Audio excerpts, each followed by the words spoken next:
अवैध धर्मांतरण के आरोपों में घिरे मौलाना छांगुर को लेकर आए दिन नए नए खुलासे हो रहे हैं। उत्तर प्रदेश में बलरामपुर के अतरौला स्थित बाबा ताजुद्दीन आशवी बुटीक पर भी छापे पड़े और चौंकाने वाले खुलासे हुए। लंबे समय से स्थानीय भूमि विवाद और धार्मिक गतिविधियों से जुड़ा रहा छांगुर अब अंतर्राष्ट्रीय समुद्री कंपनियों से भी कथित संबंधों को लेकर जांच के घेरे में। छापे के दौरान जब्त किए गए दस्तावेज में कुछ ऐसे सबूत भी सामने आए हैं जो छांगुर को विदेशी मैरीटाइम कंपनियों से जोड़ते हैं। इन दस्तावेजों की प्रारंभिक जांच में संदिग्ध फंडिंग, अपारदर्शी वित्तीय लेनदेन और शिपिंग नेटवर्क से जुड़ी जानकारी भी मिली है। सूत्रों के मुताबिक छांगुर का उत्तर प्रदेश अल्पसंख्यक कल्याण विभाग से भी गहरा रिश्ता रहा है।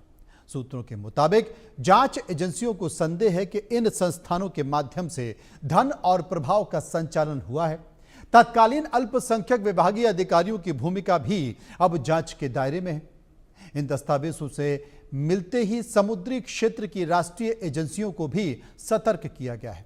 मामला अब राष्ट्रीय सुरक्षा, अवैध विदेशी फंडिंग और मैरीटाइम सेक्टर के भीतर तक पहुंच से जुड़ा माना जा रहा है। धर्मांतरण के मास्टरमाइंड जलालुद्दीन उर्फ मौलाना छांगुर के तार कुछ मरीन कंपनियों से जुड़े हुए हैं। इन्फोर्समेंट डायरेक्टरेट की छापेमारी के दौरान आसिफिया और साथ ही साथ वो बुटीक जो नीतू उर्फ नवीन के नाम पर था और जहां पर बैठकर डेमोग्राफी बदल दी जा रही थी, वहां से ईडी को कुछ दस्तावेज मिले हैं जिसने हर किसी को चौंका कर रख दिया है। ये दस्तावेज हैं नवीन की उन कंपनियों के जो सीधे मरीन कंपनियों तक जाते हैं। वो मरीन कंपनियां जो देश विदेश में अलग अलग काम करती हैं, यानी जहाज़ों की वो कंपनियां जो अलग अलग सिस्टर कंपनियों के साथ मिलकर काम करती हैं और जिनमें 10 और कंपनियां हैं, जिनमें कुछ के दफ्तर पनामा में तक हैं और कुछ कंपनियां मरीन इंडस्ट्री से सीधे जुड़ी हुई हैं। अनपढ़ छांगुर और 7वीं पास यानी दस्तावेजों के मुताबिक 7वीं पास नवीन की ये मरीन कंपनियां आखिर किसने खड़ी की और किस तरह से इन मरीन कंपनियों के दम पर देश विदेश में न सिर्फ व्यापार हो रहा था बल्कि उनकी आड़ में हजारों करोड़ों रुपए का व्यापार और फिर काले धन को परिवर्तित कर हवाला के जरिए ये पैसा छांगुर तक पहुंच रहा था, जिसे धर्मांतरण के लिए इस्तेमाल किया जा रहा था। इस जानकारी के बाहर आते ही देश की बाकी एजेंसियों के भी कान खड़े हो गए हैं और अंतर्राष्ट्रीय स्तर पर इस व्यापार को कर रहे नवीन, जिसके पासपोर्ट पर वो 7वीं पास है, उसको लेकर भी अब देश की बाकी एजेंसियां तेजी से पड़ताल कर रही हैं। कैमरामैन दीपक के साथ अभिषेक सिंह, इंडिया न्यूज, लखनऊ।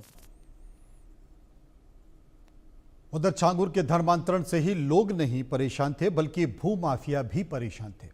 अवैध तरीके से जमीनों पर कब्जा करना और मस्जिद मजार बनाकर भी लोगों को परेशान करता था। पीड़िता ने खुलासा किया है, छांगुर ने उसकी जमीन पर साल 2000 से कब्जा कर रखा है। अभी तक अधिकारियों की मिली भगत से उस पर मजार बना रखी है। देखिए, छांगुर बाबा मामले में अवैध धर्मांतरण से ही लोग नहीं परेशान है बल्कि इसके अलावा भी जमीन से जुड़े मामले, इनकी जमीन को कब्जा करके वहां पर मस्जिद बनाना, मजार बनाना इत्यादि चीजों से भी लोग परेशान हैं। हमारे साथ एक पीड़िता है, उनसे ही बातचीत करेंगे। क्या मामला है आपका, किस तरीके से आपकी जमीन को कब्जा किया गया? हमारी जमीन है धूमनिकपुर में। हमारी जमीन पे अवैध पीर का निर्माण किया गया है। पहले तो उसके 9 गजा पीर एक छोटा सा चबूतरा बना के उसके ऊपर छप्पड़ डाल के उसका निर्माण किया गया। हमारे ससुर ने विरोध किया। हमारे ससुर जो है वो 90 साल के थे। 90 साल के साथ में बदतमीजियाँ की गई तो वो उनको डराया धमकाया गया। तो वो डरने धमकेने के बाद में वो चुप बैठ गई क्योंकि उनको धमकी भी दी जाने लगी। मेरे जो ससुर हैं वो एक नामी ग्रामी हैं, दादरी के जो रहने वाले हैं। तो उनका जो देहांत है वो सन 2000 में हो गया। सन 2000 के बाद में जो फिर हम चुप लगा गए क्योंकि हमारे पास में कोई इतना बड़ा था नहीं और मैं उस टाइम मेरी शादी हुई नहीं थी। मेरी शादी 2003 में हुई है। 2003 के बाद मेरे पति ने, मेरे जेठ ने विरोध किया, जिसके चलते हुए मेरे पति का तो मर्डर हो गया 2007 में। जमीन को लेकर मार दिया? जी, अज्ञात व्यक्तियों के द्वारा मेरे पति का मर्डर हो गया 2007 में। आप इतने सालों से विरोध कर रही हैं लगातार, कैसे पता चला जब झांगुर का ये केस सामने, कैसे पता चला कि ये वहाँ रहता था? ये झांगुर पीर पे देखा गया था। हम अपनी जमीन पे जाते आते थे ना, तो हमने वहाँ पे देखा था झांगुर को। वहाँ पे हमने आशा नाम करके भी सुना था। वो आशा वहाँ पे चॉकलेट टॉफियाँ बांट रही थी बच्चों को, मतलब जैसे बहकाते हैं। वहाँ पे अतिक्रमण और जो धर्मांतरण वगैरह हैं वहाँ होते रहते हैं। वहाँ पे मोमडन से ज़्यादा तो हिंदू आते हैं। हम ये चाहते हैं कि हमारी ज़मीन हमें मिले और ये जो पीर बना हुआ है इसका ध्वस्तीकरण कराया जाए। कितने सालों से ये पीर बनाया गया, कैसा बना हुआ है, क्या ढांचा बनाया गया, अब इसका निर्माण कितना बड़ा हुआ? इसका जो गूगल पे है फोटो डाली हुई है, गूगल पे तो फोटो 2005 में डाली हुई है। 2005 में केवल उसका एक ही सिरा बना हुआ था, लेकिन अब वो 2025 आज चल रहा है, 2024 तक उसको पूरे 3 बीघे में घेर लिया गया है पीर को। और कितना बड़ा आपका एरिया था? हमारा 10.5 बीघे का एरिया है, जिसमें 7 बीघे जमीन अभी हमारी शेष है और 3 बीघे में इस मजार का जो है निर्माण कर दिया गया है। हम सरकार से गुहार लगाने के लिए आए हैं कि झांगुर बाबा से हमें आज़ाद कराया जाए। हम अपना धर्म परिवर्तन नहीं करना चाहते, हम सनातनी हैं, हमें गर्व है कि हाँ हम सनातनी हैं। आप लोगों को भी कोशिश कराया गया था धर्म परिवर्तन? ये कह रहे थे कि एक काम करो, तुम ये जमीन बेच के हमें दे जाओ, तुम्हें हम कहीं और जमीन दे देते हैं, गाजियाबाद में दे देते हैं, दिल्ली में दे देते हैं, या बॉम्बे में भी हमारी ज़मीन है, वहाँ पे हम तुम्हें ज़मीन दे देते हैं। हमने कहा ये हमारे बड़े बूढ़ों की ज़मीन है, हम इसे नहीं बेचेंगे। कंप्लेन किया पुलिस के पास आप लोग? जी बिल्कुल की है। पुलिस को जब से हमने राजस्व विभाग को जब से हमें ये पता चला कि ये झांगुर बाबा ही हमारी ज़मीन पे आके अतिक्रमण करवा रहा है और ये यहाँ से ही इतना बड़ा गिरोह बनाया जा रहा है, हमें तो ये पता, अब हमारे मन में ये आ रहा है कि ये कहीं यहाँ पे हमारे एक छोटा मिनी पाकिस्तान ना बन जाए। इसीलिए हम मोदी जी से और योगी जी से दरख्वास्त लगाने के लिए आए हैं कि मोदी जी, योगी जी, इस पीर को, अवैध मजार को, अवैध मस्जिद को तोड़वाया जाए। ये ज़मीन हमारी है, हमारी ज़मीन हमें दिलवाई जाए। इस पे अवैध जो निर्माण हो रहा है इसे ध्वस्त कराया जाए। लगातार धमकियां भी दी जा रही हैं? बिल्कुल दी जा रही हैं और हम प्रशासन में जा रहे हैं तो हमारे बच्चों के नाम के नोटिस भेजे जा रहे हैं, हमारे नाम के नोटिस भेजे जा रहे हैं। राजस्व अधिकार हमारी बिल्कुल नहीं सुन रहा, हमारा नाम चढ़ा के नहीं दे रहा जमीन पे। तो इसका मतलब ये है कि राजस्व विभाग भी इन लोगों से मिला हुआ है। मैं यही बोल सकती हूँ, मैं बहुत प्रताड़ित हूँ, मैं बहुत परेशान हूँ, क्योंकि इतना परेशान होने के बाद में ही मैं आज यहाँ पे आई हूँ कि यहाँ पे सीधे योगी बाबा हमें सुनेंगे और हमारी समस्याओं का हल हमें मिलेगा। हमें झांगुर बाबा से आज़ाद कराया जाएगा। झांगुर बाबा से जिस तरीके से लगातार लोग पीड़ित हैं, अपनी न्याय की गुहार लगाने के लिए पहुंचते जा रहे हैं। कैमरामैन गौरव के साथ मैं वर्षा शाही, इंडिया न्यूज, लखनऊ।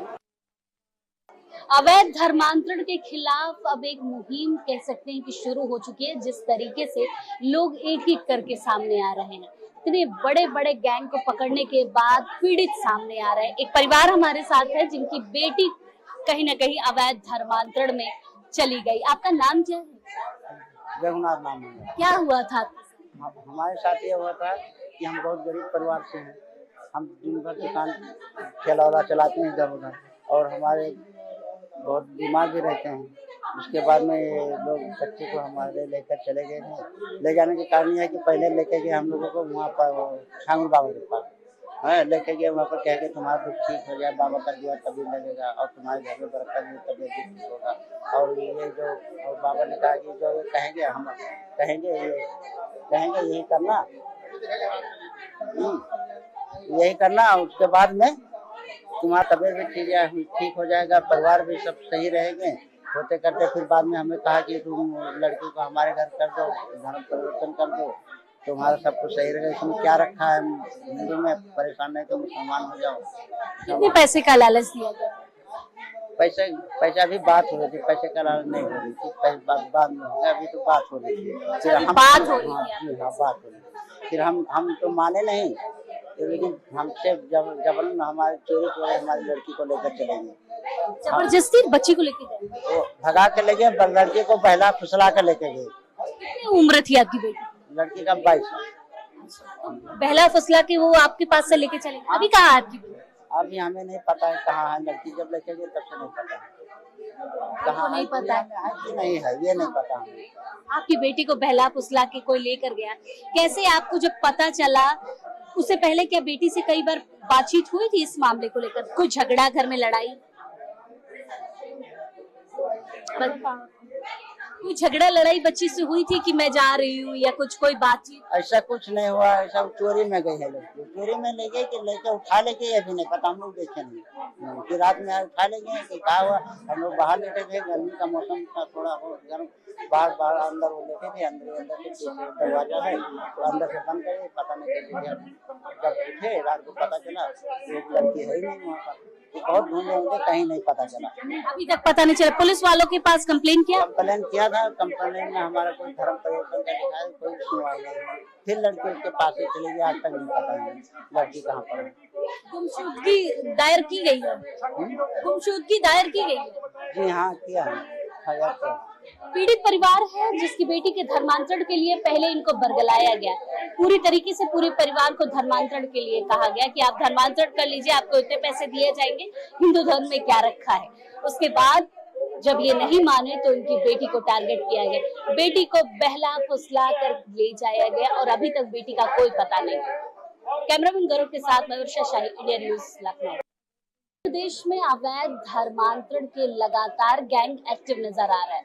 ये इसलिए मैं कह रही हूँ क्योंकि अब पीड़ित बाहर निकल के आ रहे हैं और पीड़ित अपनी गुहार लगा रहे हैं मुख्यमंत्री योगी आदित्यनाथ से कि उनके साथ कितनी प्रताड़ना हुई और किस तरीके से उनको धर्मांतरण के लिए मजबूर किया गया। हमारे साथ एक भाई हैं जिनकी बहन इस धर्मांतरण का शिकार हुई और 2019 से इन्होंने अपनी बहन को न देखा है न उससे बातचीत की है। कैसे आपकी बहन इस धर्मांतरण के चक्कर में फंसी?